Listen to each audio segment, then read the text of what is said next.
السلام عليكم ورحمة الله وبركاته. كسو بير عالمك ريوينكا،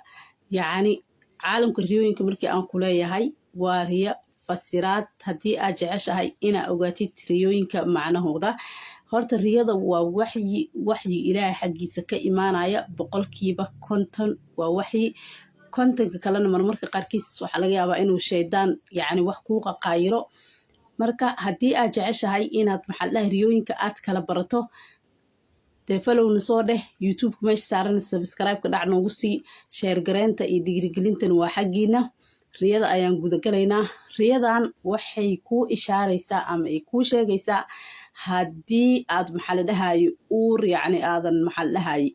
qof la qaba aad tahay oo aad rajeynaysid in aad wiil dhashid sida aad ku ogaanaysid adigoona dhaqtar tegin oo meelna aad tegin hadduu ilaahay waxyi uu kugu sheego oo riyo kugu sheego. So maxaa la dhahay riyadan haddii aad ku riyootid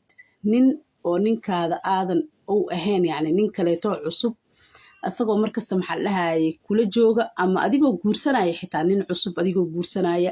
adigoo alaab jiif cusub dhiganaya adigoo guura cusub isku diyaarinaya yacni nolosha aad ku jirtid nolol aan ahayn maalin kasta yacni isku diyaarinaya haddii aad ku riyootid riyadaas waa wiil xitaa gabar ma ahan wiil waaye adigoo alaaf jiif dhiganaya adigoo waxaan ku dhahay nin cusub ku guursanaya adigoo nin cusub maxaa la dhahay marmar qaarkood iskala baashaalaysid marmar qaarkood waxaa laga yaabaa inay bantaa is leedahay maxaa la dhahay maxaa qaldan oo yacni qof la qabaa tahay nin kaleeto. So riyada marka waxaan ku dhahay sida yacni badanaa maxaa la dhahay bilcakis waaye bilcakis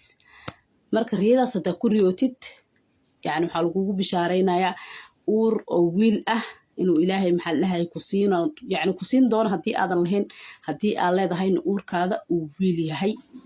So tii gabadha baa ka soo hadalnay waxaan rajaynayaa inaad si fiican u fahantiin.